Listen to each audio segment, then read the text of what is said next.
What does it say about our systems when even families with every possible resource are still fighting just to get their children supported? In this episode, I'm joined by Ronald O'Neal, a parent and advocate who has come to know the system through lived experience after spending years navigating one that was not meant with his children in mind. Some people are of the mindset, well, why do you need to diagnose things? Why do you need to put a label on stuff? And I said, because you're looking for best practices. How do we as parents and how do we get their teachers and extended family to help and support them if we don't know what it is we're looking at? You don't want to receive chemotherapy for a cold, right? You need to call it what it is. We talk about what happens early, long before labels, long before classrooms, long before anyone is paying attention. We talk about what parents are expected to carry, often alone, and what it costs to keep pushing. This isn't a conversation about fixing children. It's about what our systems miss and who pays the price for that. If you've ever questioned the system, felt the weight of advocating, or wondered why this has to be so hard, this episode will meet you there. This week on the Joy of Neurodiversity.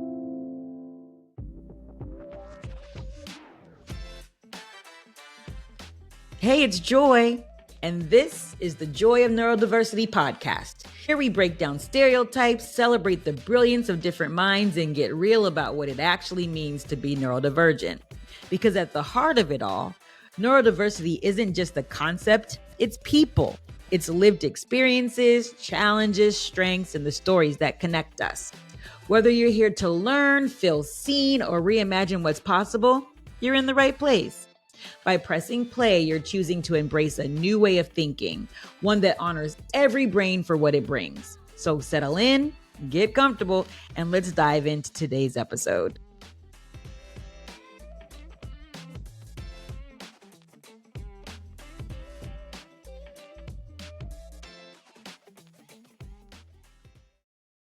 Welcome to the Joy of Neurodiversity.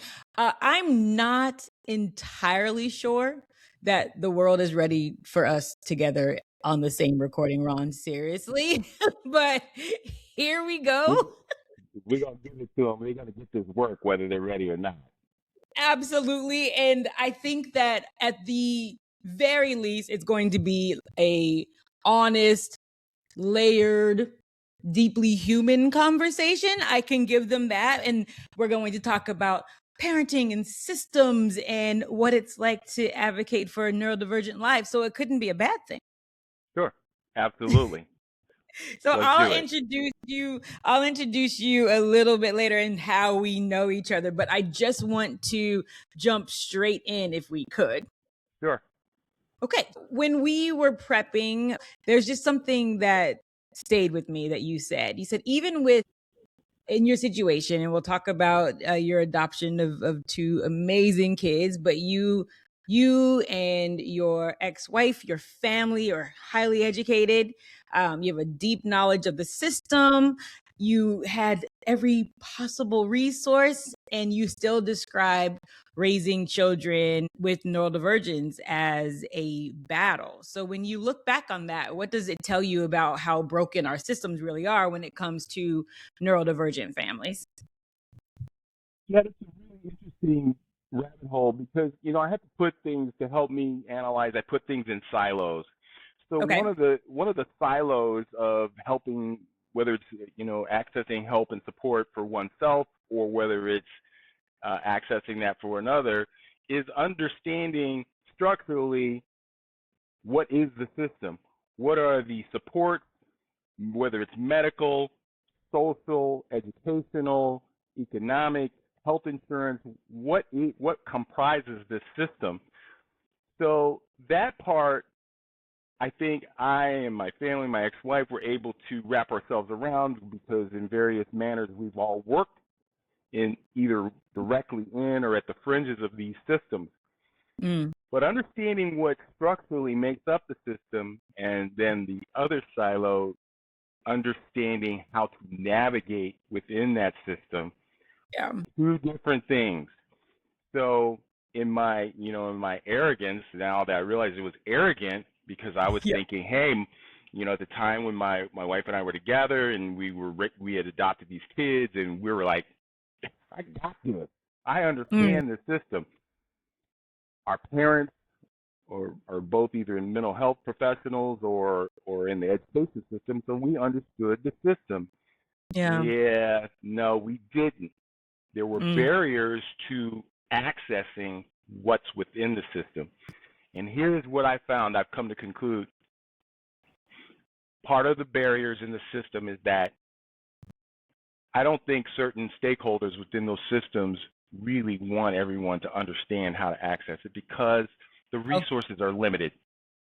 It is a supply and demand thing. And so what happens is some people within those systems will actually actively withhold information. They just won't tell you everything that you really ought to know to be able to get everything that you need out of the system. And if you're not mm. crafty enough, and tenacious enough to work around it, it can be a barrier for getting what you need.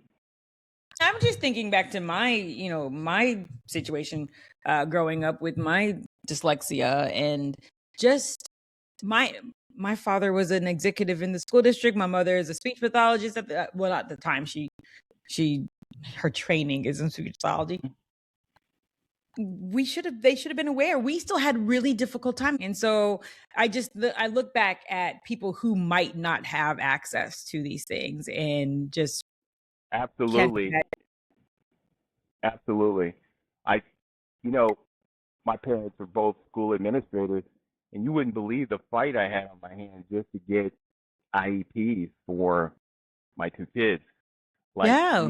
even having two parents who have spent decades working within those systems, being able to sit in the school and advocate and get from both of my children what they needed from and what they were legally entitled to, which is an Yes. important thing. It's not just what I wanted; it's what they Mm. were legally entitled to. Was still a massive struggle, and it really hit me hard that if I, an experienced attorney, and their mother, who is a licensed clinical social worker, were struggling like we were to get what our kids were needed and were legally entitled to, I can't imagine what it's like for parents who don't have those educational and family supports and resources. Absolutely. Well, let's just go back, if we can. Take us back to how your children came into your life, and what did you understand then versus what do you understand now about trauma and early development? We're going to dive right into these questions. Okay. So, I don't know how deep you want me to go in that story. Do you want me to tell the whole real story of how they came to live? I say follow your heart. I think it was interesting how you no, I think that their story is interesting, and I think that um we've talked about having children in foster care. I mean, I don't Yes. have, but Yes. knowing these children in foster care and the difficulties with separating siblings and the adoption of older children. And so I think that it is something that needs to be shared. So, Okay, great. So I really believe it was a God thing, and my ex-wife thought it was even more so. We both hadn't received licensure to be foster parents, and neither one of us had children, but we had very busy careers. And at some point, we had requested that our names be taken off of the foster care list because we felt that work was just preventing us from being able to put the time into fostering that we thought we would. So we were just temporarily, we were like, hey, take our names off the list, which the state said fine. One day I'm sitting at home, I have the flu, and I mean, I had it bad. I was down bad. And oh, I'll never forget, it was a Tuesday, and I'm sitting in a chair staring at the television with a bathrobe on, shivering with, sweats and the chills and whatnot. And I received this phone call, and at the time I had a landline, and so I'm looking at the caller ID, and it said State of Illinois. And in my delirium, I'm thinking that it's somebody calling me from the state prison system, because it'll also, when you get calls from people, in prison, it'll say State of Illinois. And I was like, who could possibly be calling me on like a Tuesday afternoon? I'm normally at work. So I'm debating whether to answer this. I answer this phone, and it is a caseworker for the Department of Children and Family Services for the state of Illinois. And she starts talking really fast, which is my first clue, you know. And she says, They want something. she says, Mr. O'Neal, listen, I know you and Mr. O'Neal have asked that your name be taken off the list, but we have a situation. We have a blown placement. We have 3 kids. They're all biological siblings, and they're at with a young couple, and the young couple wants the kids removed. And we, you know, in the state of Illinois, when that happens, when families say, hey, you've got to take these kids out of my home, you've got 3 days to get that done. So the parents wanted them removed, or their foster parents wanted them removed? I'm sorry, I should clarify. They're foster parents. They had already been removed from their biological mother's home, and they were removed because of a neglect situation. Okay. The 2 older children, who at that time were 2 and 4 years old, had been found left alone in the mother's home, unattended, unsupervised. So they had been removed and placed into foster care. And the foster parents that they were with were unable to manage the care and supervision of 3 children. They were 1, 2, and 4. Yeah. So I'm trying to think of questions to ask this person because I'm delirious, you know, with the flu and the chills. And so I called my then wife, and we had a brief conversation and decided we wanted to go to the foster parents' home and meet the kids. Okay. Which we did. And it turns out that the foster parents, were okay to take care of the youngest baby, but couldn't manage the baby and these 2 toddlers, more or less. Yeah. Which worked out great for us, Joy, because we were not in a position to be able to take 3 small children. We couldn't even fit 3 car seats in your one car. vehicle. Yeah. So the long and short of it is we worked it out with the agency that they would keep the youngest child and we would take the 2-year-old and the 4-year-old. So that is how they came to be in our home. We always anticipated that it was a temporary situation because it was done as an emergency. And there was a parenting plan put in place in the courts. We thought if the parents follow this plan, the children would be returned to at least their mother. So exactly. Guy had a different plan, and the parents were unable or unwilling to follow that plan. And after a year, the court decided that it was in the children's best interest to sever the parental rights of their biological parents.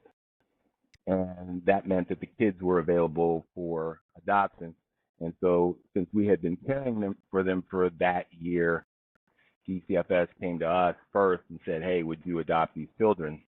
So I was like, what?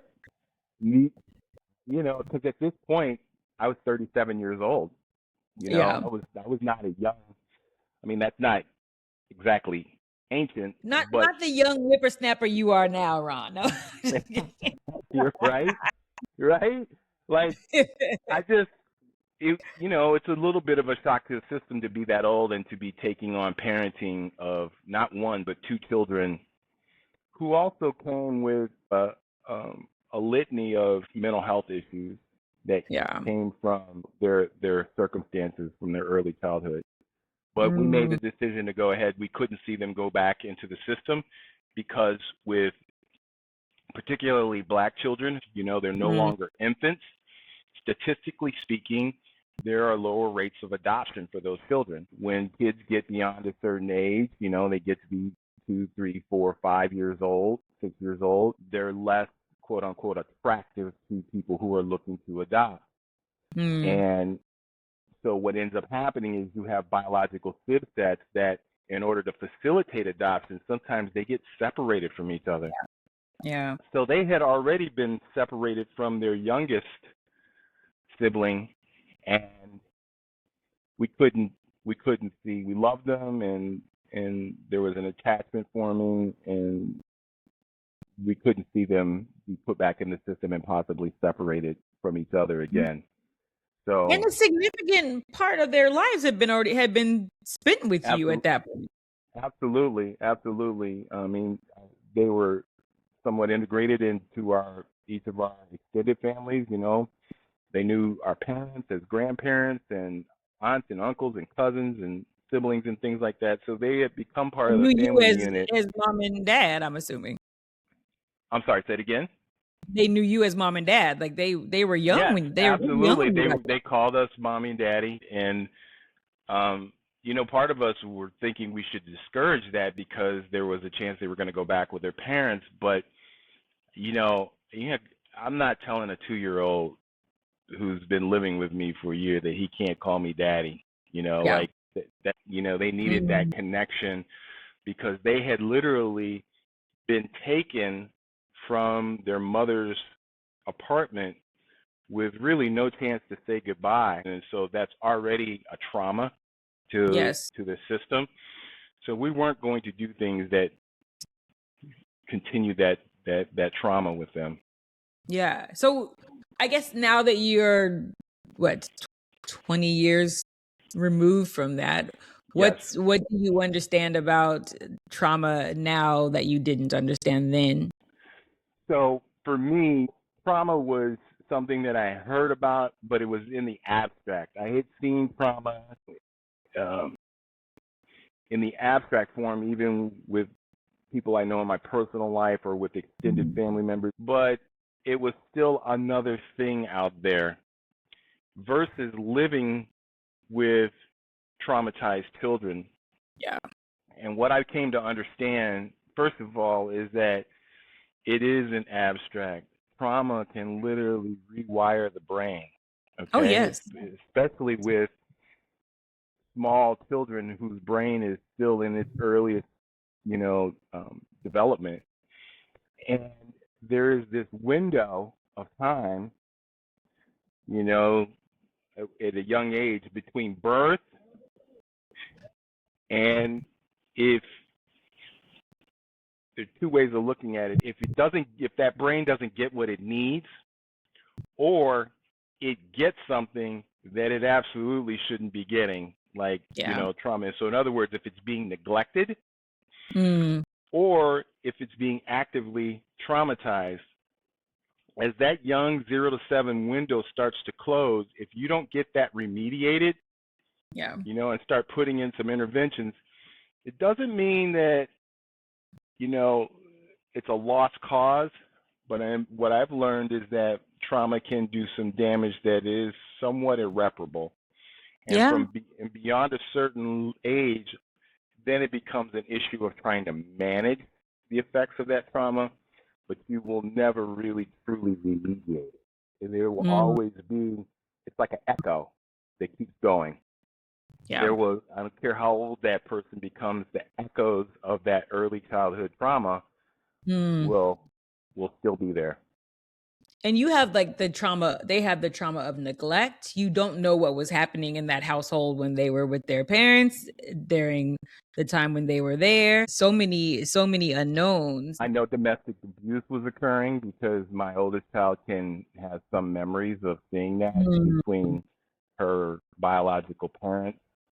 And in some regards, Joy, it sounds really strange to say this because it sounds like I'm minimizing the effects of violence, and I don't want to sound like that. But here's one of the things I learned in some of the training I went through is that sometimes the neglect can have a deeper scarring effect Yeah. than being in an abusive household. They're both terrible and traumatic, Yes. but when you aren't held, touched, spoken to, caressed, Mhm. played with, talked to, your brain can't develop. It can't form the connections and the wiring that it needs to be so that you can function. And Mm. that can go on, and if left untreated and undealt with, can go on to have, serious attachment issues up to and including attachment disorder, where it almost Yeah. forms into a personality disorder So it can be so extremely damaging, and it gets missed because people are like, well, the child wasn't beaten or physically abused. Yeah. Like, no, but psychological torture is still torture, right? The Yeah. damage is still being done to the wiring of the brain. And those experiences, they don't disappear. The Mm-mm. subconscious is insane. Yeah, There's so much. And it, like you said, it shapes the way that they interact with the world. And I can't imagine how it might be to transition from being in a situation where you're neglected to being with now parents who care for you, other people, other adults around you are caring for you, but you don't know how to deal with that yet. Like, I yeah. can't even imagine what that was like. And I think also part of the problem is that, so if something traumatic happened to me right now, today, I would be able to go into perhaps a therapeutic milieu, see a therapist, a psychiatrist, and talk about in adult language, this is what happened to me, and Yeah. here's how I'm feeling, and this is the effect it's had on me. But what if the trauma happened before I even acquired language? Yes. So, like, if something happened to you, if you've been neglected or traumatized when you were a baby or a toddler and you haven't even acquired language yet, how would you begin to explain what you experienced back then? You could kind of try to do it through adult language, but you might not exactly capture it because you can't process it. You don't Yes. know what it was because you didn't have the words to describe it. I compare it to being like someone who's been blind from birth, and then you Mm-hmm. ask them to describe the color green or the color Yes. blue. How would you describe How, that if you've how do you never start seen that? it before, right?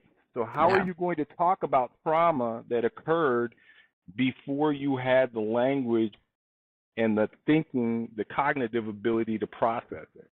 So Yeah. it becomes even more damaging at that point.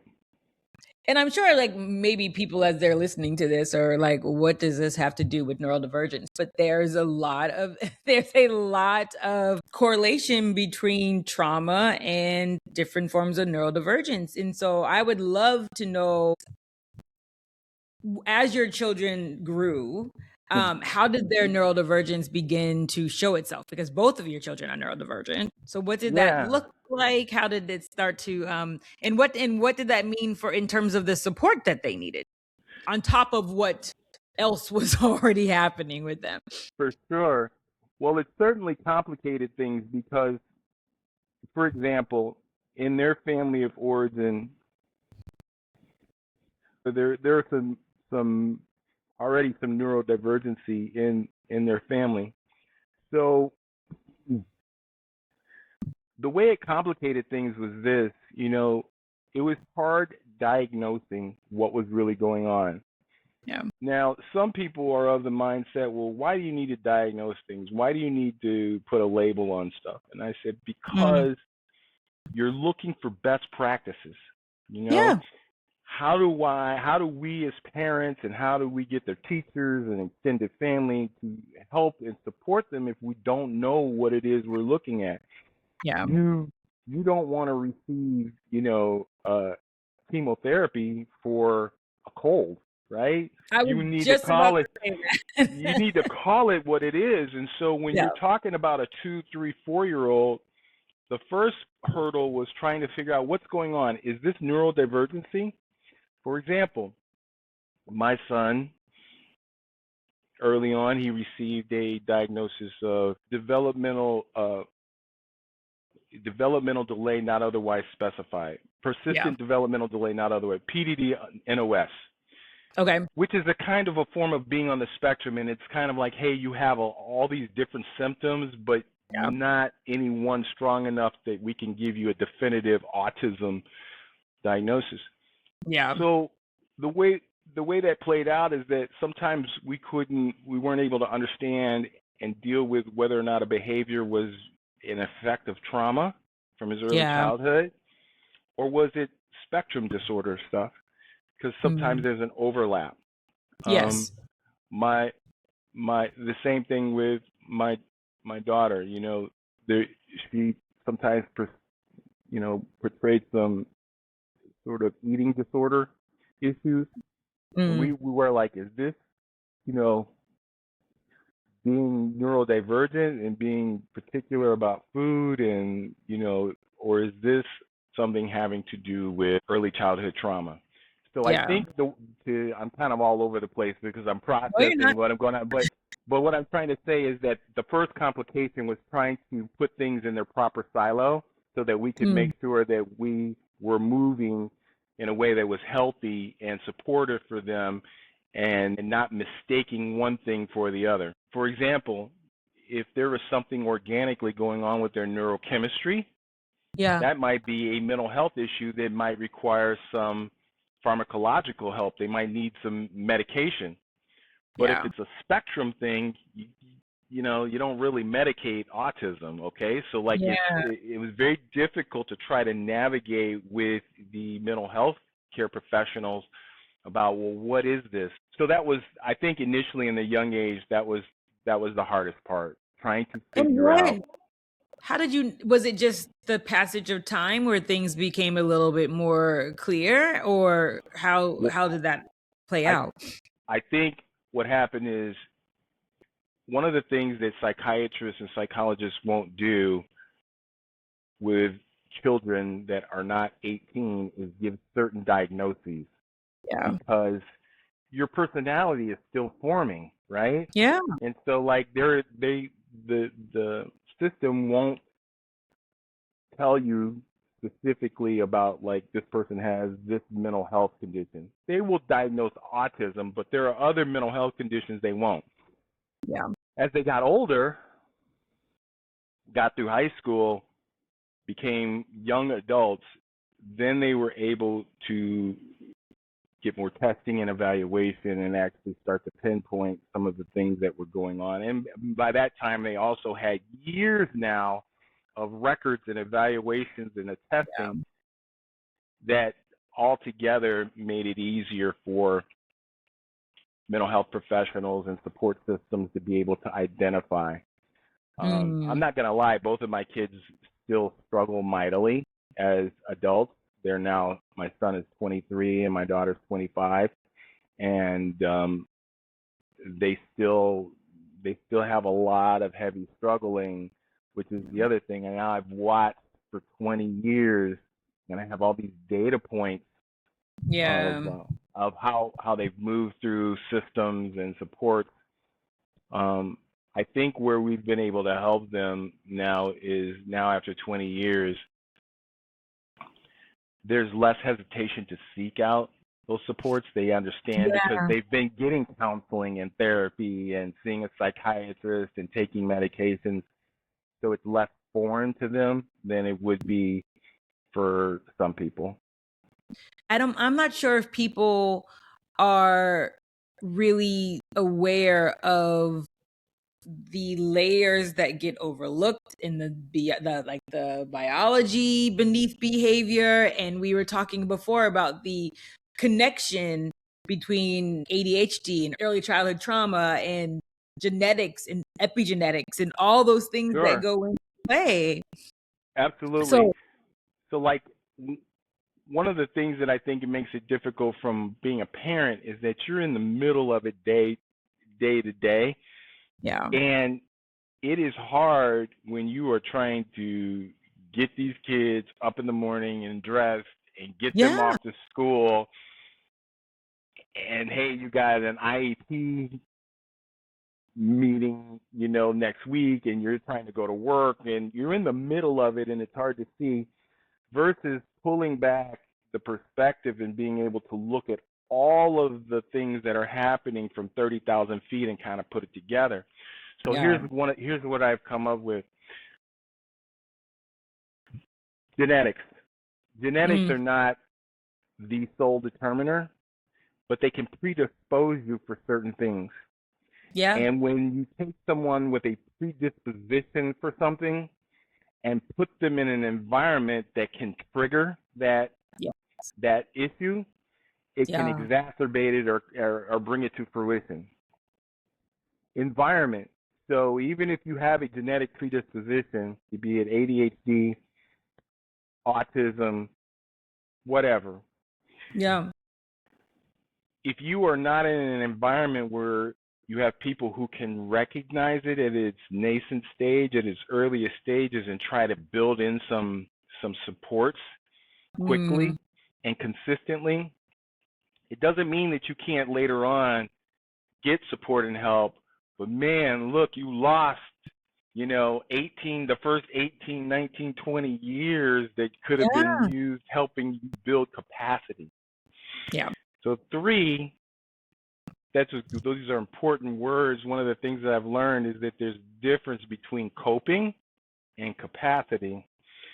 So a lot of systems are built on helping you cope with what's going on. And that's great. We all need that. My children need that. They need to learn that, hey, you're going to be dealing with these issues for probably the rest of your life. You need to know how to cope with them. But you also need to build capacity. That means capacity. You need to have more space to be able to endure certain things that are just part of everyday living. Yeah. So if you have a 1-ounce cup and you're trying to pour a quart of water into it, that's never going to work. Even if I teach you to cope with all the spillover and everything, yeah, you can clean it up. You understand that it's going to spill. But what you really need is for me to help you build a bigger cup. So that's the other piece of it is, what is it? Environment, genetics, coping, capacity, and recognition. With my own ADHD, I think I didn't get diagnosed until I was an adult. And I think about how much more or further along I might be had I been diagnosed in childhood, with the proper supports. But what it did for me as an adult, and I think it also helps with my children, is to recognize that they're not defective. Okay. Thank you for that. And it upsets me so much. And that honestly, with any form of neurodivergence, it's coming from people come from a place of deficit, or they think we're dysfunctional, or so I think, you might need to say that again for the people in the back, because it's one thing that drives me nuts. I really believe that the biggest piece of getting diagnosed properly and support is it helps one understand that you are not defective. No more than someone who is, born with a heart valve problem, right? Yeah. We would never look at a person and just be like, oh, they're broken. Yeah. No, you'd be like, okay, you had a congenital heart defect. You go see cardiologists. They give you whatever meds. Maybe you have to have a surgical solution for it. But, you might always have a heart defect. Okay? Yeah. We look at it very objectively like that. But when it comes to things that have to do with your neurology, your brain, your mind, if there's anything that's not quite what is deemed within this normal range, by the way, who made that? Who made this range and said that, you have to fit within this? If you don't understand that you're not defective and that your brain just works a little differently, it can really have these secondary repercussions, which is major depressive episodes, burnout, lack of motivation. So they're the primary diagnosis so that you can get the therapies and the help and possibly the medication you need. But there's the secondary part of it that has to be dealt with, which is self-esteem issues, burnout, depression, anxiety, and feeling less than. At my age, over 20 years, I've been able to put this all together and kind of form this worldview and say, these are all the pieces that fit in this giant ball of neurodivergency. Yeah. I keep on going back to, and I don't know, I rack my brain over why things haven't really progressed as much as I feel like they should have when it comes to people whose minds work different. Because I literally just see it as a brain difference. I don't see it as a deficit. But with you're an attorney. Your ex-wife is a social worker. Her father is a psychologist. You come from, both of us, our parents were educators together. It's how we know, it's how our families know each other. Just knowing that you had all that knowledge and proximities to different systems and mental health support, appropriate education for the kids, and it's still, you're saying, well into their 20s, were getting it's something that really scares me every day about people that just don't have the resources, or maybe are living in a part of the world where they don't see this as something that, I talk to people in different countries where they think that neurodivergence is a curse, or your mom did something when she was pregnant. Or I've had people tell me that, no, we don't have neurodivergence in our country. Like, that just doesn't, we don't have it. Like, you absolutely do. So at some point, advocating has to stop being theoretical and become personal. And more. I really agree with that. I mean, there's a little bit of, how we think about people in the Middle Ages and how they used to do things like use leeches to suck the toxic blood out, and they would use bloodletting, and they had blowing smoke at people. Drilling holes in your skull. Drilling holes in your skull. So the way that we now look at those practices, I believe in 50 years, that is how they're going to be looking at us, about how we deal with mental health and neurodevelopmental issues that people have. I think the understanding in 50 years, maybe it'll be 100, is going to be so advanced. I mean, even right now, you can do brain imaging, PET scans, and you can compare them with a sample, take 5,000 brains, and then here are all the brains. These are what the images look like for people who don't have ADHD or autism or other issues, and here are the brains of the ones that do. And neuroscientists can see the difference. So already we can physically see that brain structures are different. Yeah, and have a way to measure it. That's why I can't figure it. It's crazy. Absolutely. But I think the problem is that there's still too many people that their mindset is like drilling holes in the brain and blowing smoke and using leeches. It's grounded in the superstition and misinformation. And I think now we're just in this age where it's just going to take enlightenment. The brain, the mind is still such a scary, misunderstood thing for so many people. If you see someone in a wheelchair, that's not even a particularly scary thing anymore. We see people on all kinds of mobility assistance devices. We don't think about it that much. Yeah. I mean, but at one point we did, but we don't. Yeah. I mean, so now go to any shopping center. We go to any shopping center and we see the signs that say handicap parking. Nobody even thinks about it anymore. That's for people who have disabilities. But when it comes to things in the mind, people are still freaked out. Yeah. They don't understand addiction. They still think of addiction as a character flaw. Okay. Instead of bad choices that someone made. Bad choices, lack of will, lack of discipline.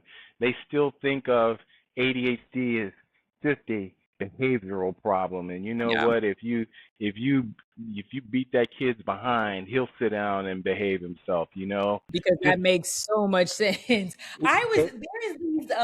There are these content creators. It's a man and a wife, and the man is neurotypical and the wife has ADHD. Mm-hmm. And like today, I watched them today, and they were talking about, the wife was like, okay, but when you're not thinking about something, like, what is your brain doing? And he's like, it's just there. It's not thinking. And she was like, she was like, but like, where are the thoughts? And he was like, well, if I want to think about something, then I just I bring that thought up. And she was just like, and she was like, I don't understand you. And I'm sitting here in my mind, I'm like, but what do you mean? Because right now I have 2 songs in my head that I haven't been able to get out of my head since yesterday. I have a laundry list of things that I need to do. Like I have a whole bunch of stuff and my brain is kind of prioritizing what needs to come to the front, but then those songs keep on coming back. And I'm like, and he was like, no, but, and so she's like, are you saying it's quiet? And he's like, yeah. And they have these conversations that are just hilarious. And he's like, yeah, no, and she's like, I just don't understand you. And I don't I either. think I don't get it. no, my I brain always doesn't. have at least 5, 10 or more things tumbling around in my brain, and they're the ones I'm juggling up in the front, but there's these other ones back here that are waiting for that ball to get thrown in to see how I can juggle it. It's I don't understand people that can quiet their minds. No. You know, I've tried meditation and other things, and but what people don't get is that your brain, your neurochemistry, your wiring, this is not an act of will. These are not things that you can just psychically will things to happen. No more than someone who has a spinal cord injury can just will themselves to stand up and walk normally. Let's just regenerate that spinal cord and make it work again. Just, if you focus and meditate, you know, if you say it like that, when you put it in the context of a physical disability, people are like, of course. You know, it makes total sense. When you start talking about the mind, there's still this sort of puritanical belief that if you are just hardworking and you put your mind to it and just focus and discipline yourself, that somehow you'll be more like a neurotypical. And I always say, don't you think that people are on the spectrum, or people who have ADHD, if it was really like it worked like that they would do that? Wouldn't they do that? I mean, if I could will myself, and I guess the thing that bothers me as well is, like, you know, I've had this through growing up, I had this label of I'm just not working hard enough, I'm lazy. But if someone had to see what I had to do, like in my mind, to get to a point where like I could be halfway productive, like for someone to be able to call that lazy is just, I'm sorry, abusive. Because, and I mean, thank God I did not have parents who, you know, ever said these things to me. Like, but I mean, they obviously had expectations of me. They wanted me to work hard, but it wasn't like. Listen, Joy, I've had to tell people, you can talk bad about me all you want to. You'd slit your wrists if you had to live a week in with my brain in your head. Like, I have to remind myself of that, because I still, as much as I know, I still can be my harshest critic. You know, in my mind, I'm still bad-mouthing myself, and it's a daily struggle. And I have to remind myself, look how far I've come with these conditions. Some people wouldn't have made it this far. They'd have slit their wrists before they were able to continue to navigate through what it's like to be me every day. And that's not to say like I deserve any praise or pats on the back. I'm just trying to say it is a narrative or a talk that one has to constantly be, you know, keeping it top of mind, that there is still this great misunderstanding about the Herculean effort it takes when you are on the spectrum, or you are dyslexic, or you have ADHD, or your mind, and at least academically, I think people forget that all the standards are just made up. I mean, I'm not saying they're all invalid, but I'm just saying they're man-made. So, like, to say you have to be at this reading level at this age is just a standard that was made. And as time goes, those standards can expand, contract, or whatever, move. But it's not like Moses took some tablets to the top of the mountain and God carved these rules into these clay tablets. I mean, so, they're based on the norm. I think the other thing for me that I'm really recognizing now too for myself is now that I'm out of school and I work with, so I'm an educational consultant. I work with teachers and coach. And I've been writing my book. Actually, I finished it. So now we're moving to I know, I'm so excited. I wrote my last chapter like yesterday or the day before. But one thing that I know I'm so excited, well, more on that to come. But the thing that I've been struggling with now, and it took me a while to name it, is how quick dealing with how fast my mind processes things. Yeah. And how, and I don't want it to sound like an arrogant thing, but like I come to things much faster than other people do in my mind. And I go through a process, like all of my thoughts are like 12 steps, and I analyze it and I dissect it and I do it within seconds. And then I'm still waiting for the other people to catch up. And I realize that it's why I have certain, like my best friend gets so frustrated with me because like we'll be talking, she starts saying something, I know what she's saying, I know what my response is, I go ahead and respond to what I know she's saying, but she hasn't said it yet. And then and she's like, stop doing that. Like, yeah, I was gonna say that, but can you just let me say it? And I know it's something that I need, but I can't help myself. And so that's what my struggle is right now. Like the understanding the speed with which my mind works, and that not everyone else is processing at that speed. And it's been really real for me. Yeah. That's real. That's 100% real. You know, my ex-wife and I, you know, we're still very good friends. One of the issues that we have is that, you know, if there's something that needs to be planned or there's some problem that needs to be solved, what she doesn't know is that that problem has been marinating all day, all night back here. I could be watching a movie or reading a book or doing some other activity, but I'm still dealing with this. And I have worked through solution A, solution B, solution C. I've taken them all the way through the process down to the final conclusion and figured out which one is likely to be most successful. It's so frustrating. I'm like, my head starts to pop off, and I said, listen, I've already told you, I've already analyzed A, B, and C, and I'm happy to listen to you, but don't just randomly throw stuff off because you haven't spent the last 24 hours. What I have learned is that sometimes I have to step back and maybe even say, I'll tell you what, I want to hear everything that you have to say. Yeah. Let's table this, and you go think through all of your solutions, and then come back and tell me why they're better than the solutions that I've presented.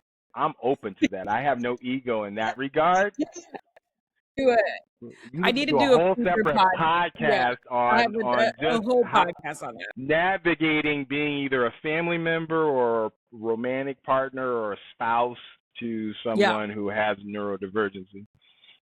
It's so funny. I have like friends and family members who are like, you know, mixture of neurotypical, neurodivergent in the household, and like, they'll call me and be like, okay, our neurodivergent kid said this. And I'm like, yeah, it makes total sense. And then the kid's like, yeah, thank you. Like, so, like, they're like, well, make it make sense. Make it make sense to me, man. You know? Yeah. No, and I mean, I realize, like, with my father wasn't diagnosed as neurodivergent, but I'm pretty sure he was.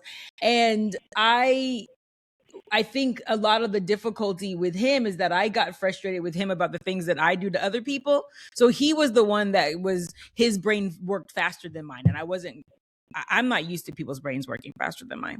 Sure. And his did.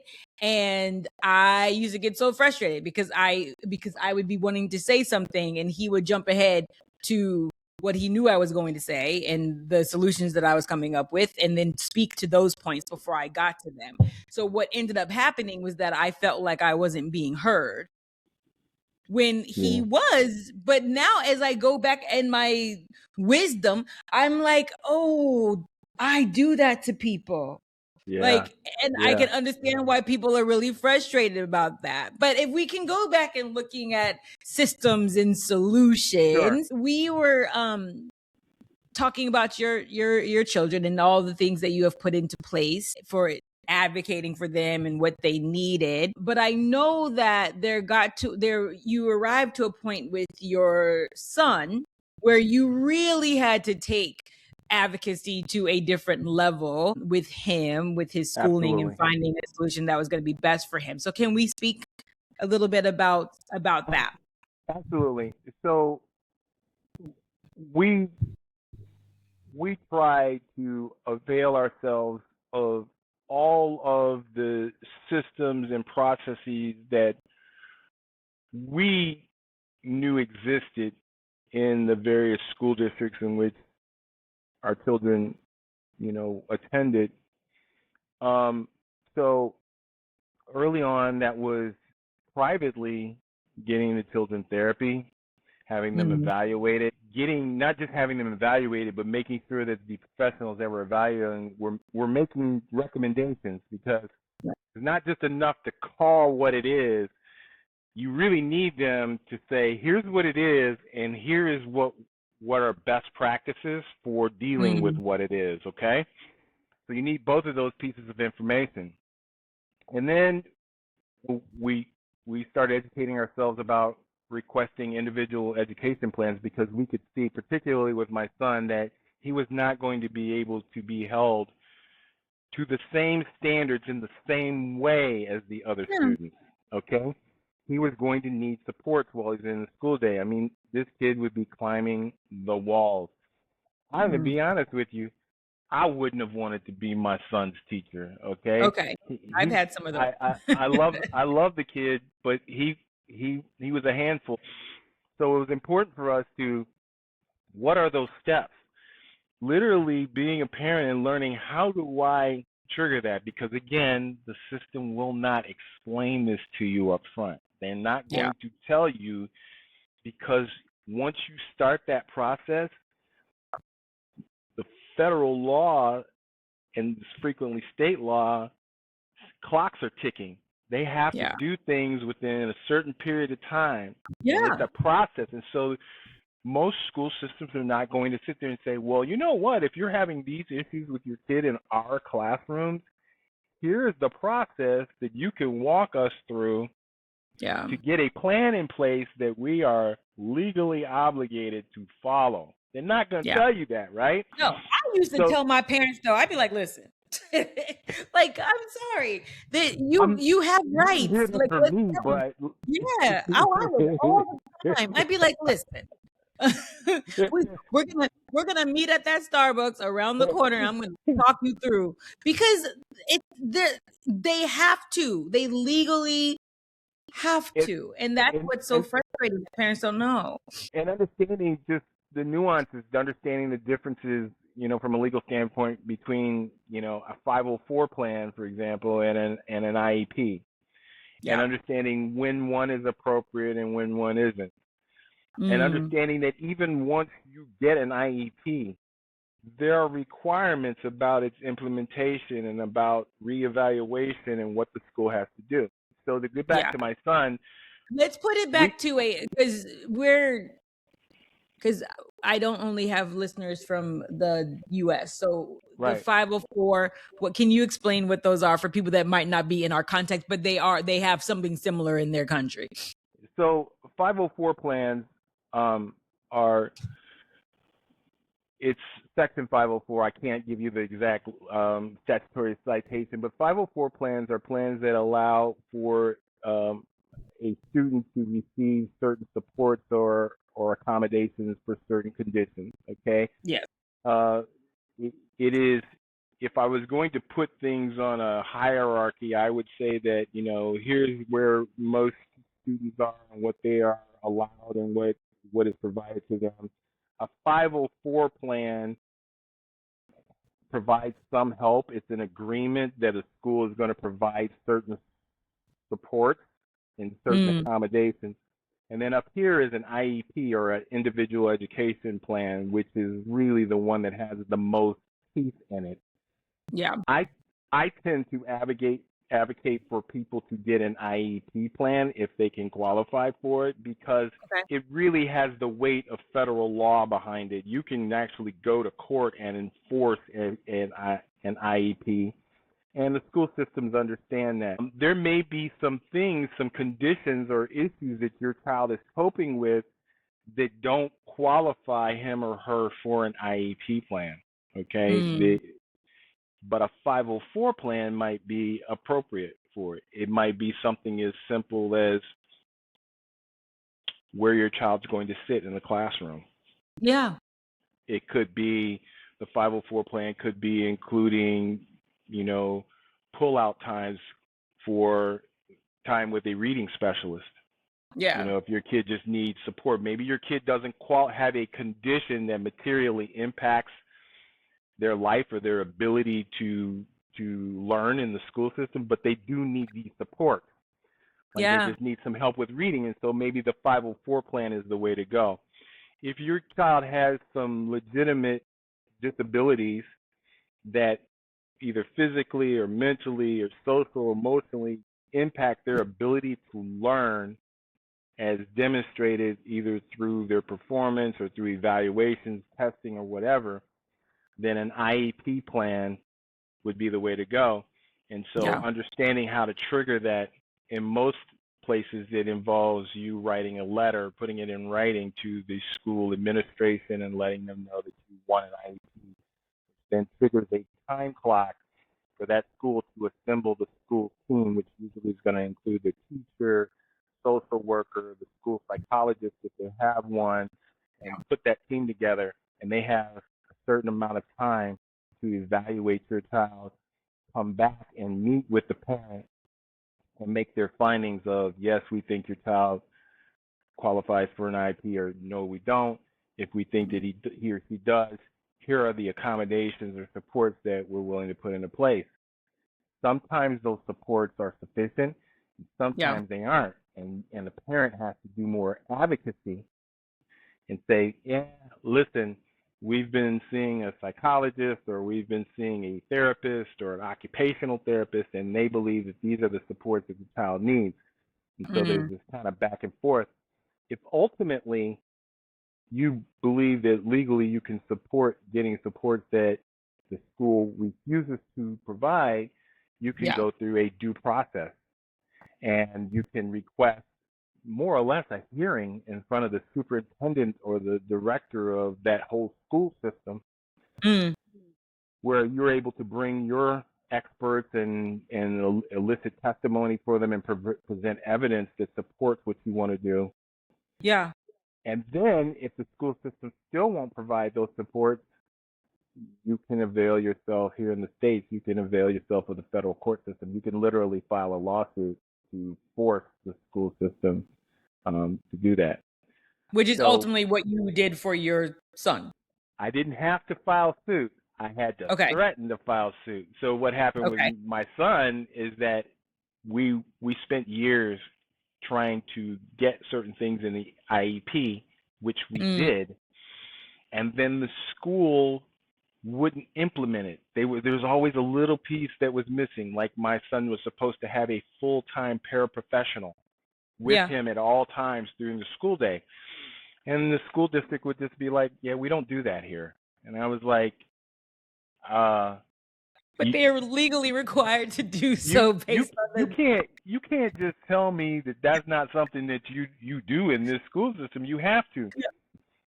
And meanwhile, my kid is struggling and struggling and struggling.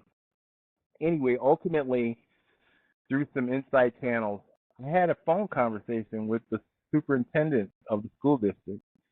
It's kind of a big deal because this school district is the second largest in the state of Illinois. So it's kind of a big deal. I pulled some strings and got on the phone with him, and respectfully, as diplomatically as I could, I said, I need for you guys to just finally acknowledge that you are either incapable or unwilling to abide by the parameters of my son's IEP.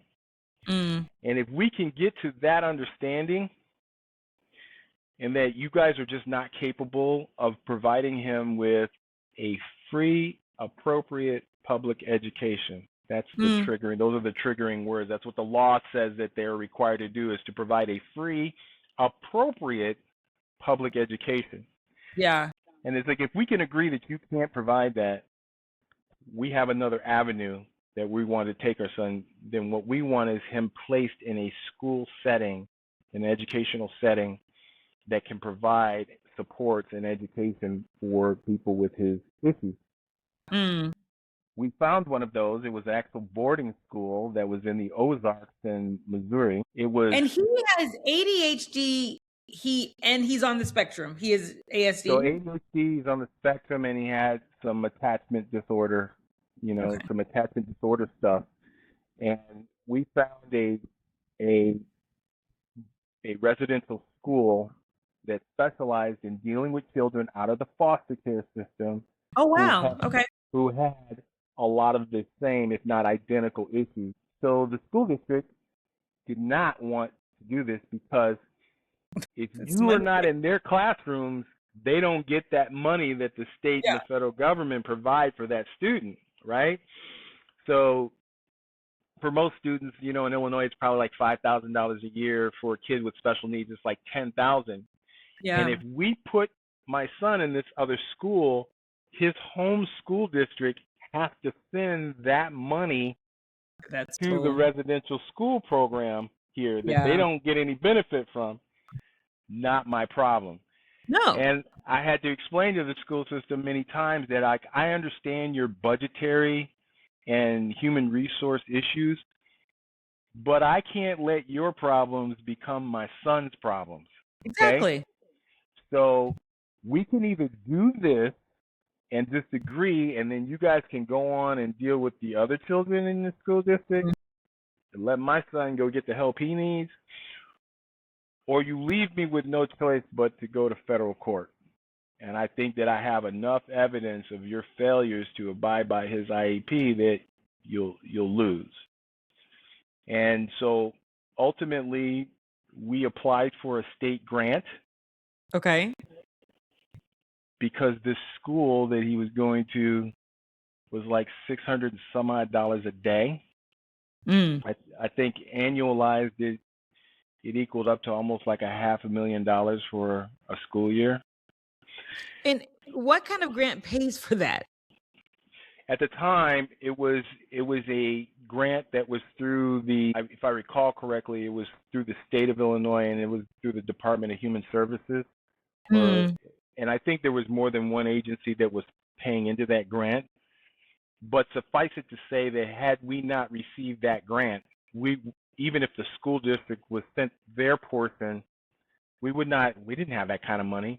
No. There were parents of kids there that were taking out second mortgages on their home to be able to afford to put their kids there, because this is a residential program that has full-time therapists and you live there, you eat there, they have staff, full-time, 24-hour-a-day staff. It's a very expensive operation to run. But anyway, the point is that in terms of advocacy, I got to the place where my son could not function in this school system, and I could have sued them to force them to do it. Yeah. But at some point, I have a cousin that says, "Don't pimp past your ride." Okay, and what then? Let me say it different. Don't pimp past your stop. Don't advocate so hard for something that once you got it, that's not. Now your child is placed in a school system that is resentful. Yes. Because you've gone and actually had to get court orders to force them to do something. To do their job, yes. That's never going to end well. Yeah. That your kid is never going to get the care and concern and empathy and support that they really do. If you force somebody through the powers of the court to do something, it's never going to be of the quality and type that you would want for someone you love. So I'm gonna make a poster with your face on it, and it's gonna say, "Don't pimp past your stop," Ronald O'Neal. That's it. That came from my older cousin who's no longer with us, Doug O'Neal. He used to say, "Don't pimp past your stop, man. Don't be so arrogant and stubborn that you feel like, no, I'm gonna force this system to do what it's supposed to do." Because you can win, but I tell my clients, do you want to be right or do you want your problem solved? Yeah, Okay? exactly. So you could be right and you could get the court to be on your side, but now you still got a problem. Because now you got people that can't stand you. They resent your child. I dealt with that. Teachers and principals that I found out through the grapevine that they had deep resentment for having to deal with my son. Yeah. So I had to then strategize and say, I'm done fighting within this system. I need to get my child out of this system and put them someplace where that's healthier and more attuned to what their needs are. So again, what changes did you see in him, and how long was he at the school? He was at the school for about 2 school years. About 2 school years. And where, like, in his schooling was this? Like, around what age? So he was about 14, 15. So he was maybe like going into his sophomore year. Yeah. And so, listen, there is nothing magical about this school. And like any system, they had problems, just like there's no perfect system. They had issues. But here's what they provided for him that I think was lacking in his normal K through 12 public school education. So one, I visited his classrooms as well as my daughter's. There's one teacher, and in one instance, 33 students, all crammed into a classroom in a building that was built, in the 1970s when there were like 22 students in a classroom. Yeah. Okay? So one, from an attention standpoint, someone who had his issues that required a lot more attention academically, yes, he moved into a residential program where there were 10 students in a classroom. It makes such a difference. So before we even get into the therapeutic milieu or we get into the pedagogical stuff, he went from like 30-something students to 10 students. Then in those classrooms, there was always a teacher and a support staff person. So that was huge because obviously even in a smaller classroom, a teacher can't be with a particular student all the time. You need to be moving around. Yes. The second piece is that when you are on the spectrum or when you have ADHD, transitions are very difficult. Moving from one subject to another, moving physically from one place to another place. Restarting your brain once it's gotten locked in on something is very difficult.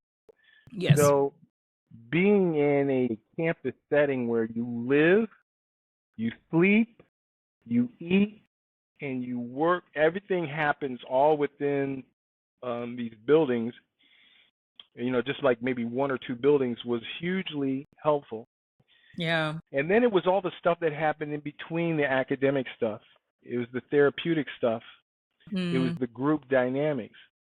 My son still has a dog right now, a golden retriever, that he brought home with him from this residential program because part of the therapeutic milieu at this school was that they raised golden retrievers as part of their therapy and helping the kids be able to manage themselves and manage the dogs and whatnot.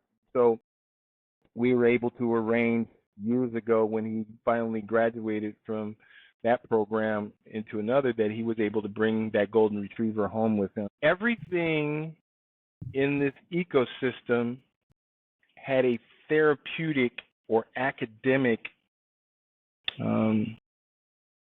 tint to it, if I could use that word. So he didn't have to constantly shift gears to, I got to get on the bus. I got to deal with the bus ride. Then I get to the school and I got to find my way to my class, and I got to sit in there with 30 other kids, some of whom also had special needs, right? Mm-hmm. So this wasn't a school for neurodivergent children. It was just a school for students who had needs because of trauma or what have you. So everyone was kind of dealing with it for both. Okay. Both.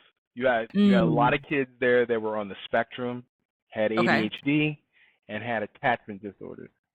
Okay. And a great number of them, there's a lot of research in this, that a great number of kids who come from the foster care system all have these very similar issues, okay? Particularly when it comes to attachment issues, because many of them were snatched and taken away from their biological homes at a very tender age, and that can create some mental health and neurological issues with that hardwiring again, right?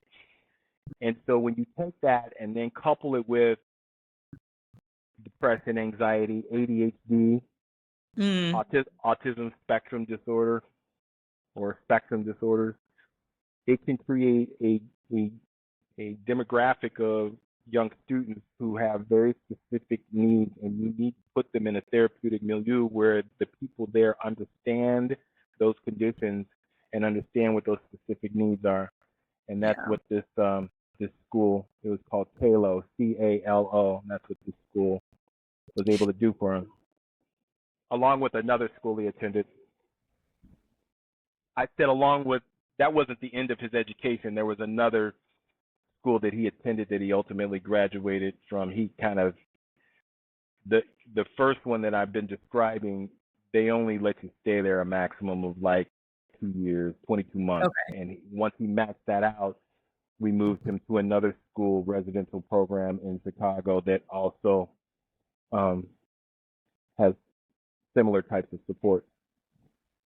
So for those parents who, I mean, I think it's amazing that you were able to do this for your son, get him the support that he needs, put them into an environment where he was able to thrive a bit more than he would have in where he started out. But to parents that don't have those resources to be able to do this for their child, what would be your advice to them?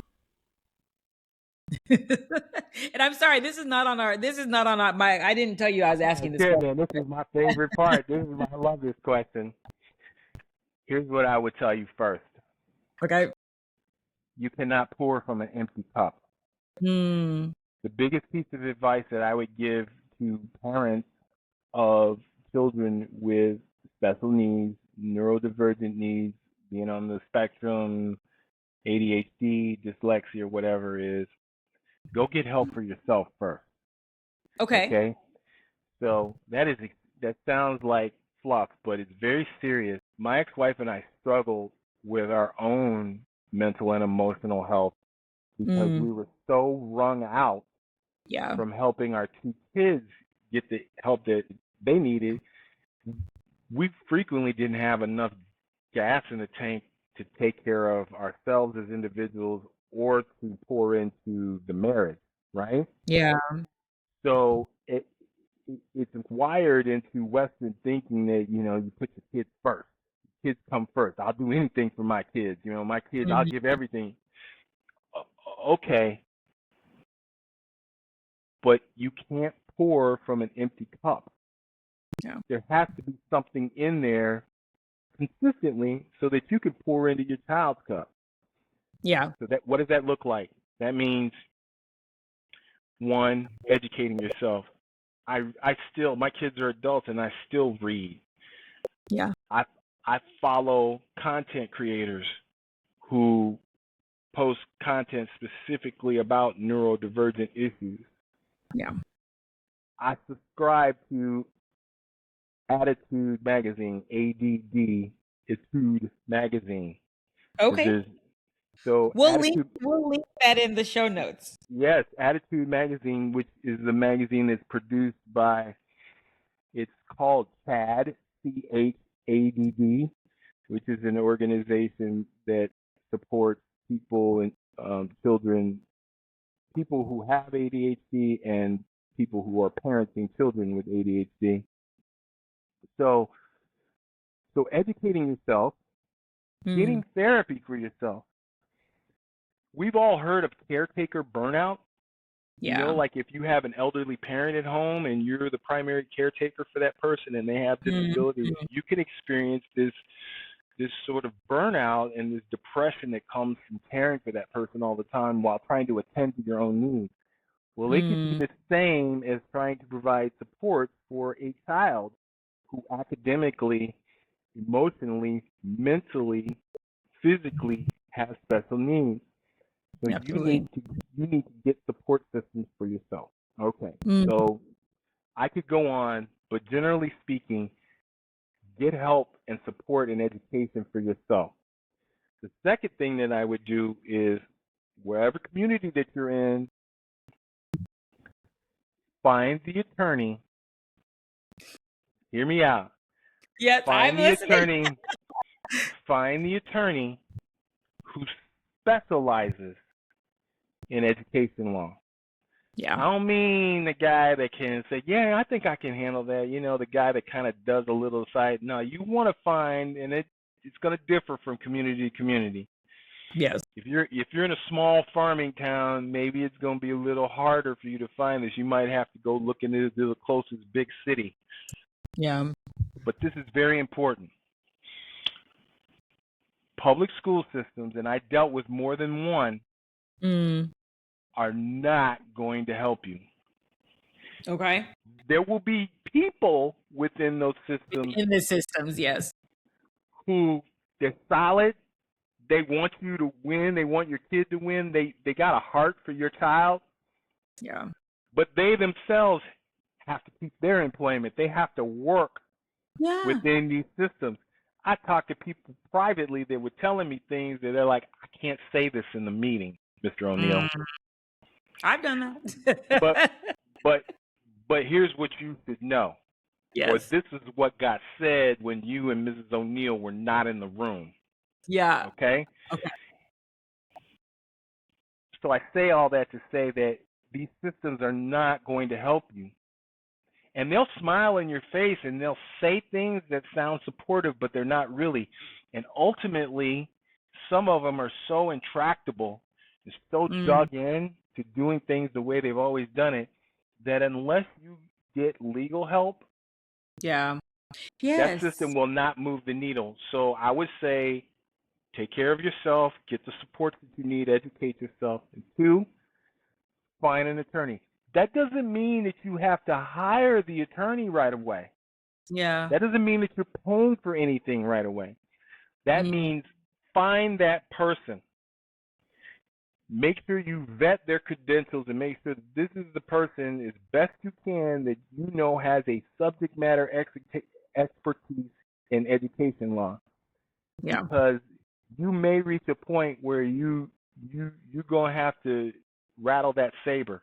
So that's the second thing, is get that attorney. The third thing is, and this one's hard. It seems obvious, but it's hard. You cannot adequately advocate for your child academically unless you have the proper evaluations.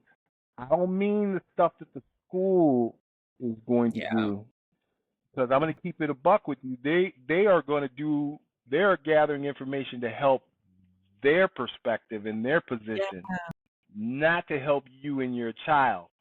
You need to independently, if you got health care insurance, somewhere in that health care insurance, there's probably a provision that allows you to take your child, your dependent, to a psychologist. Yeah. You need to get the testing, you need to ask the psychologist, and you need to tell them what you're doing. Hey, my child has some special needs.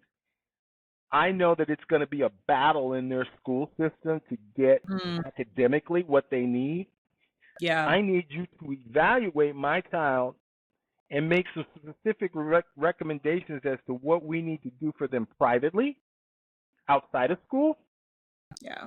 That could be tutoring, extra therapy, occupational therapy, other support system. I had my daughter once in equine therapy. We tried everything. Where she just worked What with therapy? horses. Oh, I was like a question? Okay, yeah. Equine therapy, man. You don't ride horses. You just work with horses. It teaches you emotionally because you can't force a horse to do anything that they want. We tried all kinds of therapies. My point is that you need help navigating it. And by doing that, you also educate yourself on the language of these conditions and these issues. Well, and also I think that it's so important for that I'm happy that you said that, because so often I'll talk to parents and they'll say, no, I don't want to take my kids. I don't want them to be labeled. Let them be labeled. Let them be labeled. Yeah, it is. Big mistake. I tell people this all the time. So like I have very, very close friends of mine, and their daughter has type 1 diabetes. She's an anesthesiologist now, by the way, so labeling her clearly did not impact her future. No, yeah. Right? So she was diagnosed as a child with type 1 diabetes and had to use insulin and had to go through all the protocols, okay? Nobody worried about labeling her child a diabetic. Yeah. If your child has cerebral palsy, would you be like, I'm not going to take my child to a physiotherapist or to a neurologist because I don't want my child labeled with cerebral palsy? What? Yeah, no. All these other medical conditions. It wouldn't conditions. cross your mind. It wouldn't ever cross your mind. You wouldn't cross your mind. You would be like, something is going on here. I need to get my child evaluated. It's only when you start talking about things, particularly with, I'm going to say this, particularly with minority parents who are already struggling with other social stigmas and discrimination. And a lot of their own blocks or things from childhood that they're dealing with themselves. And I tell parents all the time, get out of your own way and set your pride aside and ego aside to help your child get what it is that they need. So I've told people this, Joy, go talk to people who are adults now, who got early childhood intervention with therapy and medications and doctors and all the things. Yeah. And ask them about the trajectory of their academic and professional life, and then go talk to the adults who thugged it out. Yeah. Through childhood and through work, and talk to them about their struggles. Yeah. I said, you're going to get some exceptions in both cases. You're going to get some people who thugged it out, and they're like, hey, it built character, and I was able to be successful. And you're going to talk to some successful people that say, like, yeah, I got labeled, and it was miserable. Yeah. But statistically, most of the people who got interventions and support early on, they got labeled, but then got appropriate care, are doing much better now as adults than the ones who didn't. I think it's such a good point I do understand why parents might have reluctance. Well, no, that's a lie. I don't understand that. Well, let me address. Can I address that for a minute? I get the labeling, because here's what happens. Labeling can then logically lead to stigmatization or othering him. So, for example, my son at one point, the school principal said, we want to put them in this classroom. Yes. And when we're going to put your son in this classroom, and I said, well, what's up with this classroom? And here's what I figured out. They had taken, and forgive this pejorative word, but they took all the knuckleheads from all the other classrooms in the school building and put them in one, and put them in one classroom, okay? And they dressed it up like we have the spec ed teacher in here and the support staff and everything. She walked me to the classroom, and I looked in the classroom, and I was like, nah, yeah, not gonna do it. Because here's what was happening is, I don't want my children to only, I'm not trying to protect them from the other students, but I don't want them to only be around children who have learning disabilities or physical disabilities or emotional disabilities. I want them exposed to a variety of students, and and what I saw in this classroom is a lot of behavior management, and very little and a lot of learning going on, right? Yeah. And I understood why I wasn't mad at her for asking, because I understood what she's doing. She got a problem that needed to be solved. Yeah. But so here's But to me, what bothers me about that approach is, who is that approach serving? Because when we're educating students, you're supposed, like, what we do is supposed to be serving the students who are teaching. In that instance, it's not serving the students, it's serving the adults. And that's what drives me nuts about these circumstances when people are put into these situations. Absolutely. Because part of me is like, go get some more paraprofessionals to be in these classrooms. Well, we don't have the budget for that. Not my problem. Or change what it is that, it's not. In my world, you want me to tell you that you telling me you have these structural and economic problems, and therefore you want to compromise my kids' education to fit within this structure. So to go back to the point that I was making is, I understand the not wanting to label. There's a fear that if you label, then comes the stigmatizing, then comes the othering, and to try to marginalize your child. Yeah. The way I looked at it the opposite way, I want to know exactly what's going on with my kid. Absolutely. And I want to educate myself so that I can go into that school and talk intelligently and advocate for him. Like, no, you can't stick my kid in that classroom because here's what's going on with him. And that environment is not appropriate for my child's educational needs. How am I going to have that conversation with the principal or the school psychologist if I don't have any diagnoses, I don't have any recommendations, I don't have his psychiatrist and his and know what his medical needs are? Yeah. So, and what he does well, how he thrives. Like, I think that it's always kind of, we can't always look at the, I mean, not that I think you're looking at the negative, but I want as much information. Like, as a teacher, when I had students, my last year in the classroom, before I transitioned out into leadership, I was in a charter school, so we had smaller classrooms. I had 14 boys and 5 girls. The mere fact that I had 14 boys was just, and it was a lot. And it was just something about that year, because every single classroom had just like an abundance of boys. We couldn't even shift things, kids around to balance it out more. I just felt so bad about the girls in those the girls in that class, because the boys were off the hook. I'm gonna tell you honestly, I believe I know it's not legal in most public school systems. I believe girls and boys K through 12 should be educated separately.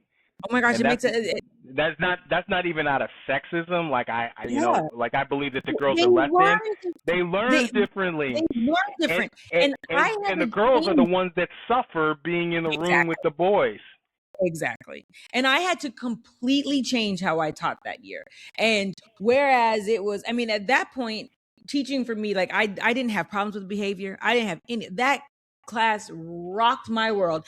And in the course of that year, so I already had one little boy who had oppositional defiance disorder, and I had requested that he be in my classroom because he was in my friend's kindergarten classroom, and I was the teacher that he was sent to when he was having moments. And so I had already requested him. And then within the course of that year, I had one little boy who was identified as borderline intellectually functioning.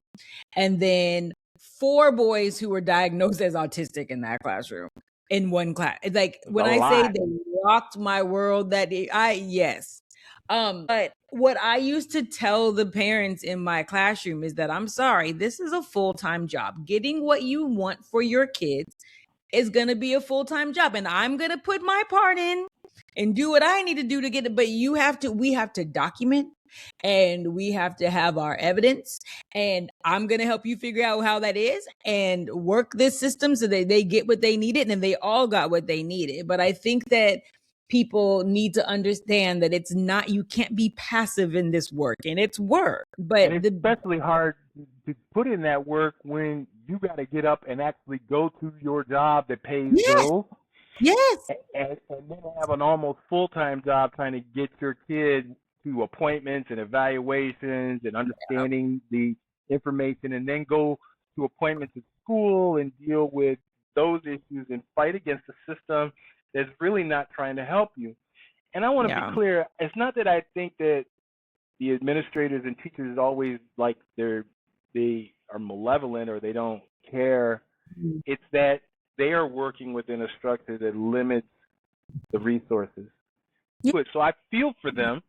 Yeah. But again, I had to come down like empathy for the school system. Yeah.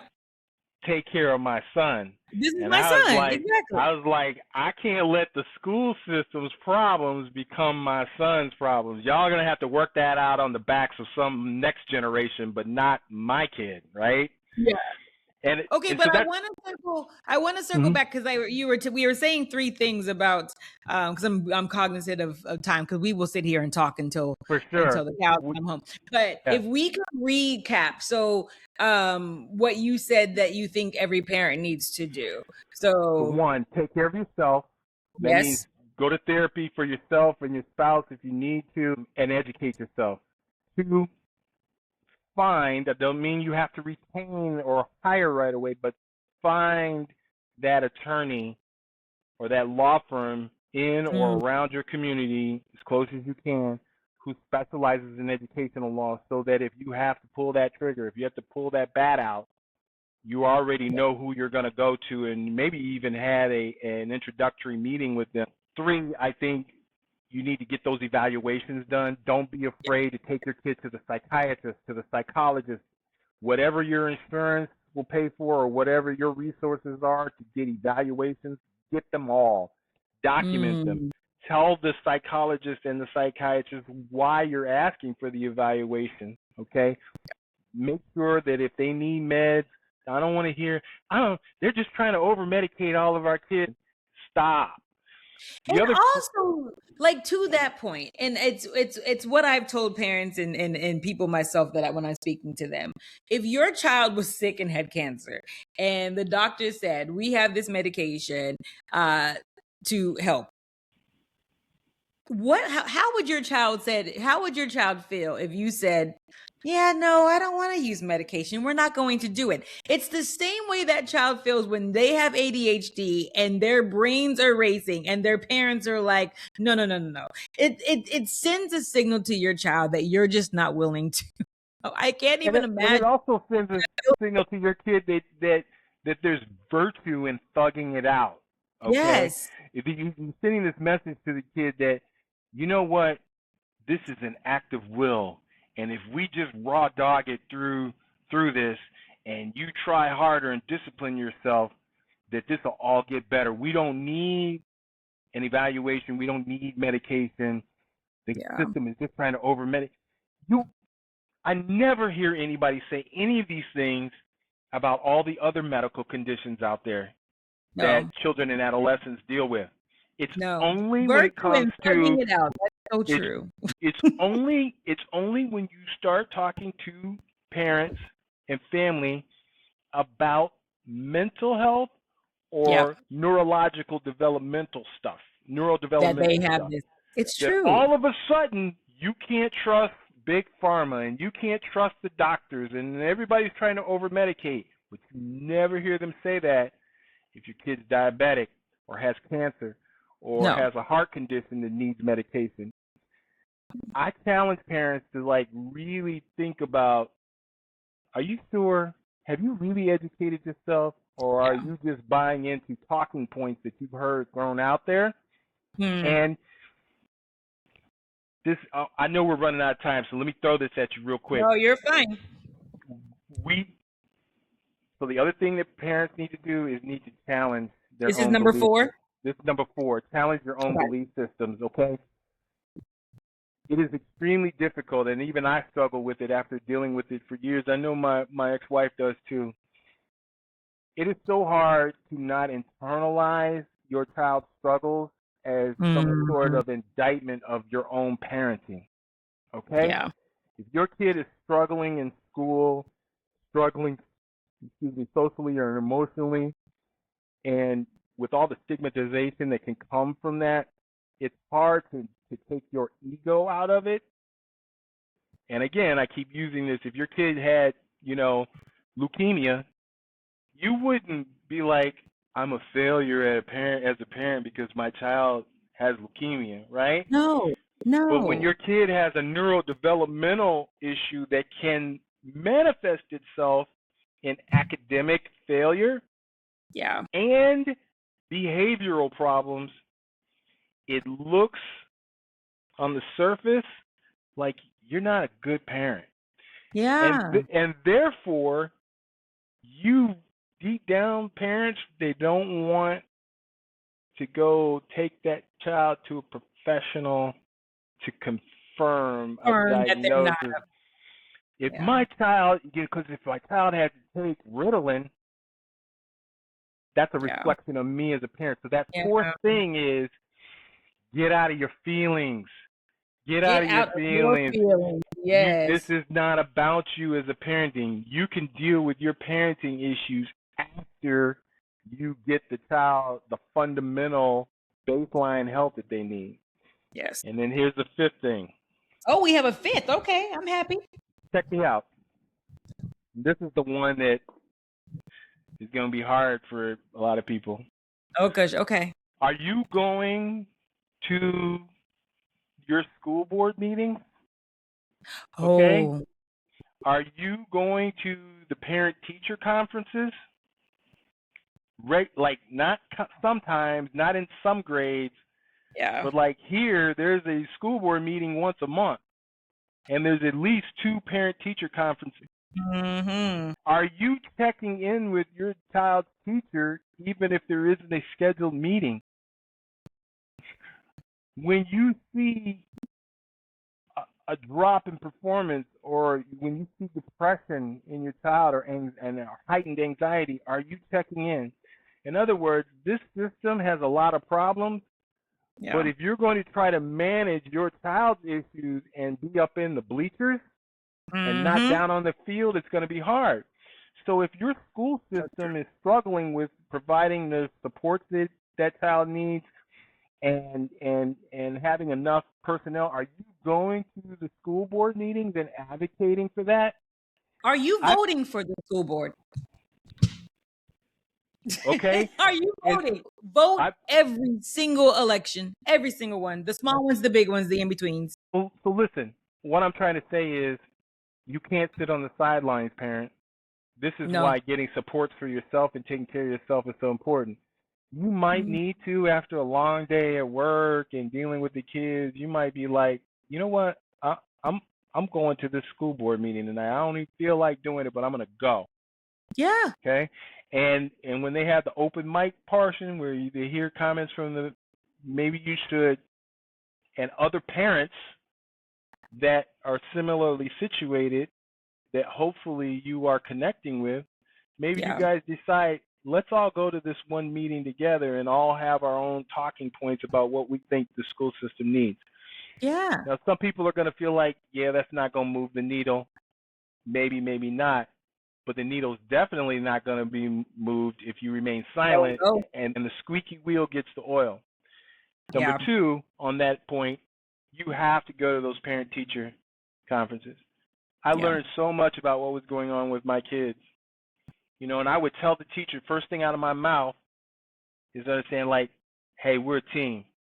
And listen, if you tell me my child is giving their best effort in the classroom and you're giving your best effort and they're getting C's, D's, then my kid is a C or D student. But if you tell me my child's not doing what they're supposed to be doing, and I'm watching you in the school system not doing what you're supposed to be doing, and my child is getting C's or D's, we're going to have a misunderstanding.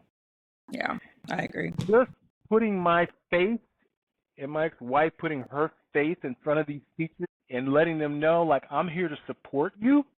Yeah. I want to help you help my kid, but don't play in my face. Yes. Just that presence sometimes is enough to make sure that teacher is like, oh, Mr. O'Neal ain't playing. Let me make sure that I'm doing I don't what. I don't want him coming up here. Because he's gonna fuss. He's gonna fuss. There's gonna be a misunderstanding, and he's that guy. So I never got ugly. I never raised my voice. I never, showed my, what. Yes. But what I did was let him know that, hey, I want to help you because ultimately I want to help my kid. But I'm not playing because I can't get this time back. Every grade that my child went through where they didn't get what they really needed, there's no time to go back and make that up. We're already now down to the next grade. So those are my 5 things right there. They're good. They're good tips, and I will put them into the show notes as well if people need to be reminded. But as we start to wrap up, there's one thing that you have told me, and you've been really clear about this point, and I think it's important for us to say, and just to bring it back to the neurodivergence, but you've said that this work isn't about fixing people. So if that's true, what is understanding neurodivergence actually about? So, you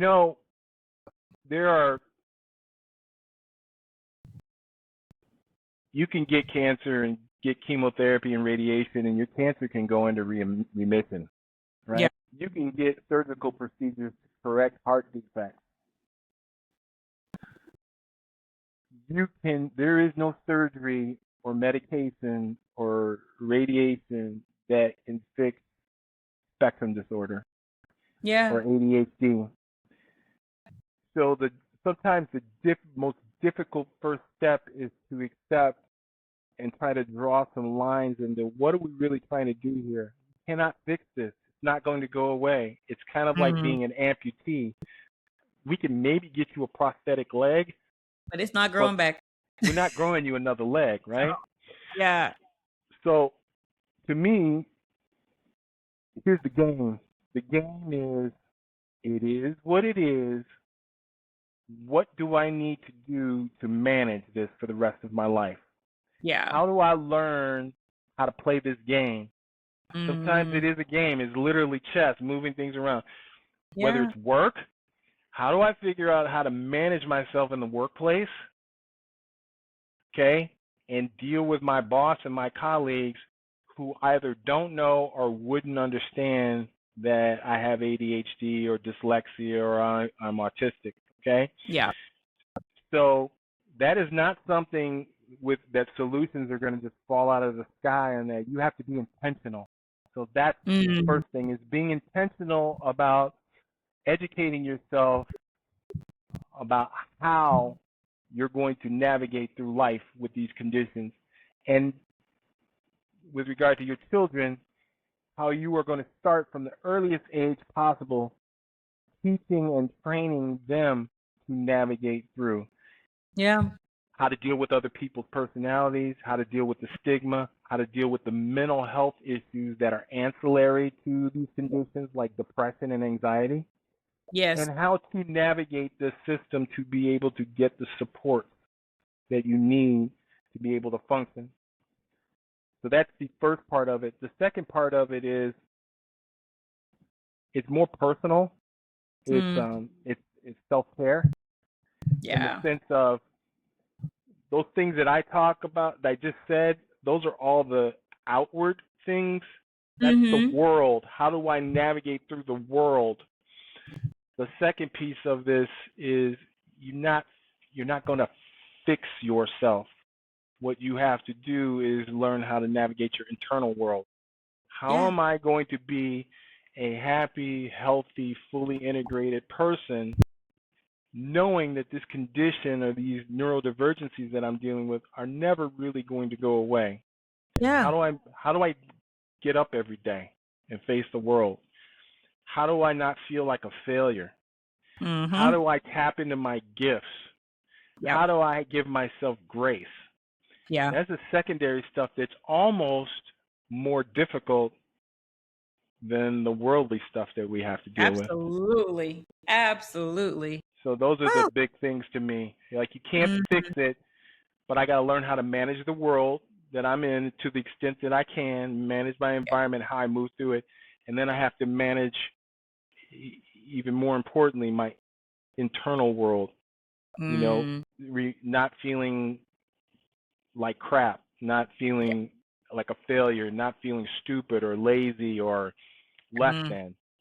than, which then leads My to internal these other world things. is chaotic. I say if I talk to my friends the way I talk to myself, Right, people would right. think I'm a sociopath. Like, seriously, would think I'm a sociopath. And it's gotten so much better because I've done so much work. But I'm kind of happy to hear that someone else is the same way. Yeah, I'm still working on it. I don't want to sound like I got all this stuff wired. I don't. I mean, No, I would be embarrassed if I turned this camera around and showed you my apartment. If you could see the condition of my home right now, you would be like, "Yo, Ryan's up here talking mad stuff, man, and look at the condition of his apartment." You know, listen, I'm still a look, work in progress. But this that's is the how most I've learned all these ADHD. things. That's the most ADHD thing you said all day. And listen, I feel you. I feel you completely. Okay, I know that people are gonna want to get in touch with you. If someone does want to get in touch with you, are can they and where? So I'm on Instagram, and that's a Okay. great place for me because that's where I engage with a lot of content creators who have pages that are more about neurodivergent stuff. I can't name You them post off. the you post the best stuff on ADHD on your page. I love it. What's your handle?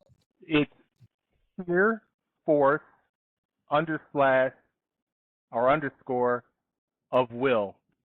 So here SHEER force FORCE together Mm. underscore of OF will WILL. And I'll link you down in the show notes as well. And we don't let anyone, or I try not to let anyone walk away without answering one question for me, because I really do think that there's so much joy that comes from a neurodivergent mind. So my final question to you for the day is, what joy has neurodivergence brought into your life? I gave some thought to this because I've read a lot. People are like, Mm. oh, my ADHD is my superpower, and I'm like, really? Sometimes it is for me, but not all the time. Because like a lot of times I'm in it, and I'm like, feel like I don't have any clean clothes, man, because I haven't washed my clothes in 2 weeks. What kind of Yep. superpower is that? What part of the game is that? Like I don't I I there's food rotting in my refrigerator because I haven't cooked, right? So let me tell you, it takes me sometimes even I gotta, be my own cheerleader. So I will tell you what I think ADHD has brought positively to me.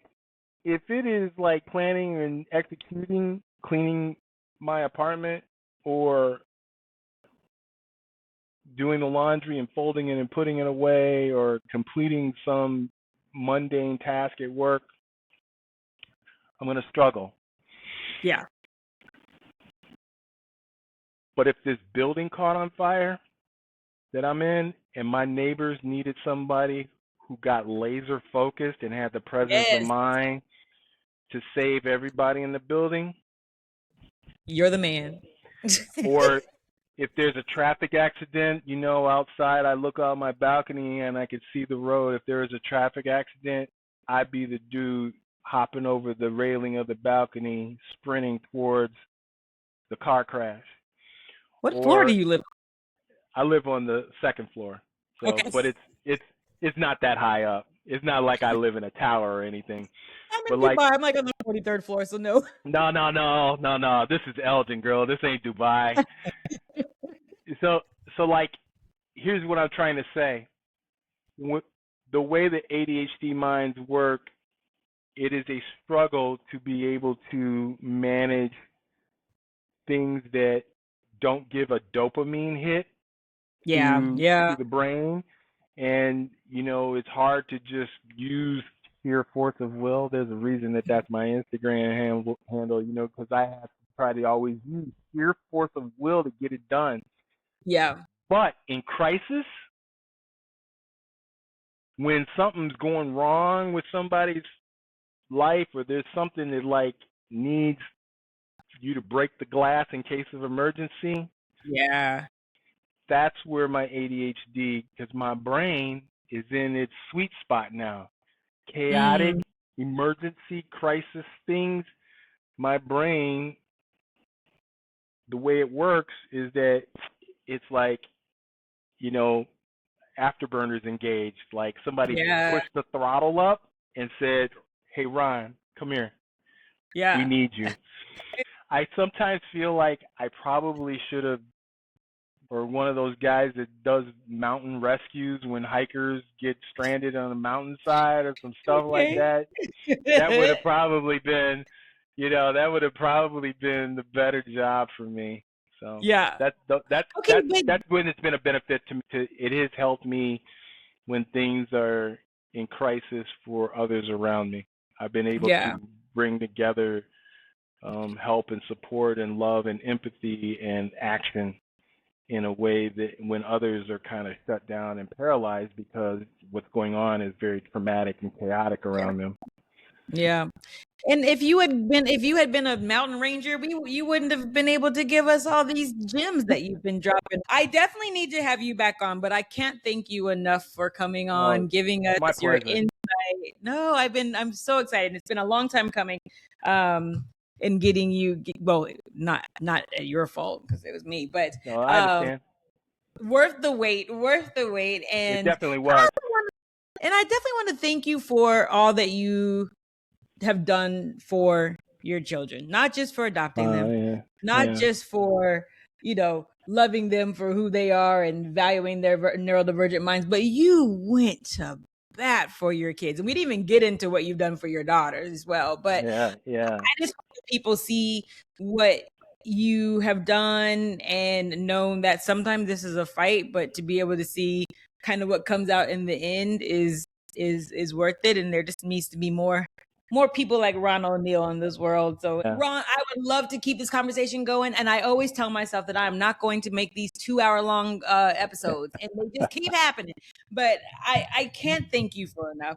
And I think you're quite welcome. Thank you for having me. I really appreciate it. And for whatever it's worth to you, it is a very cathartic for me to be able to come into a safe space and be able to talk about these issues, because it helps me process and think about, my journey and the journey of my children and my ex-wife and other people it's hard for them to understand because they haven't lived it. So to be able to talk to someone, first of all, African American, comes from a family of educators, understands neurodivergency, those are demographics that don't coalesce very often in my life. So I appreciate the opportunity to come talk to you about it, and let's plan on doing a part 2 someday, because there's some other rabbit holes we could go down. I would love that. And to everyone listening, I really hope that you took some gems away from today's episode. And thank you. If you know someone, actually, I'm just going to tell you, share this with someone who needs it, so that we can help as many people as possible. And I will see you on the next episode of the Joy of Neurodiversity. Bye. Bye, everyone. And that's a wrap for this episode of the Joy of Neurodiversity. I hope today's conversation left you feeling inspired, empowered, and seen. Remember, neurodiversity isn't something to fix, it's something to celebrate. If you loved this episode, don't forget to follow, subscribe, and leave a review. It truly helps more people find this space of understanding and joy. You can find us on Spotify, Apple Podcasts, YouTube, or wherever you get your podcast. And let's keep the conversation going. Connect with me on Instagram at The Joy of Neurodiversity and LinkedIn at Joy Buckner, and share your thoughts using the hashtag The Joy of Neurodiversity. New episodes drop every other Thursday, so be sure to hit that notification bell so you don't miss the next dose of neurospicy brilliance, deep dives, and empowering conversations. Until next time, embrace who you are, celebrate how you think, and keep rewriting the narrative, because the world needs your brilliance. Think big, be bold, and never dim your neurodivergent spark, because we were never meant to fit in.